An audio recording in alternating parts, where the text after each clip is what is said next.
কয়েক দশকের মধ্যে সবচেয়ে ভয়াবহ খরার মুখে পড়েছে ইরান। দেশটি এই পরিস্থিতি উত্তরণে কৃত্রিমভাবে বৃষ্টি বর্ষণের কার্যক্রম শুরু করেছে। রাষ্ট্রীয় গণমাধ্যম ইরনার বরাতে রোববার ডেইলি সাবার এক প্রতিবেদনে এ তথ্য জানানো হয়েছে। IRNA শনিবার রাতে জানিয়েছে, চলতি পানি বছরের প্রথম ক্লাউড সিডিং ফ্লাইটটি উর্মিয়া হ্রদ অববাহিকায় পরিচালিত হয়েছে। উত্তর পশ্চিমাঞ্চলে উর্মিয়া ইরানের সবচেয়ে বড় লেক হলেও দীর্ঘ খরা ও পানি সংকটে প্রায় সম্পূর্ণ শুকিয়ে বিশাল লবণভূমিতে পরিণত হয়েছে। পূর্ব আজারবাইজান ও পশ্চিম আজারবাইজান প্রদেশেও শিগগিরই এই ধরনের অভিযান চালানো হবে।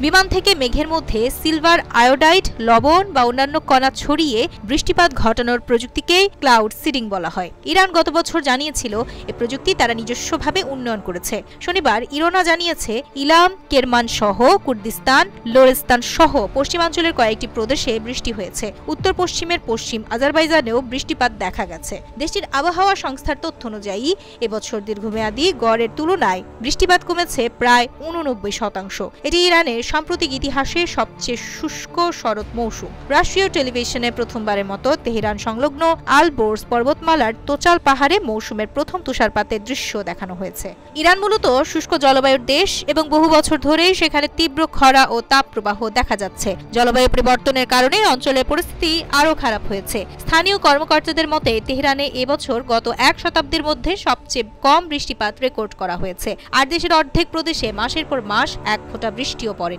ফলে বিভিন্ন প্রদেশে পানি সরবরাহকারী জলাধারগুলোর পানির স্তর নেমেছে রেকর্ড নিম্নে। চলতি মাসের শুরুর দিকে প্রেসিডেন্ট মাসুদ পেজিশকিয়ান সতর্ক করে বলেন, শীত শুরুর আগে বৃষ্টি না হলে তেহরান পর্যন্ত খালি করতে হতে পারে, যদিও তিনি বিস্তারিত জানাননি।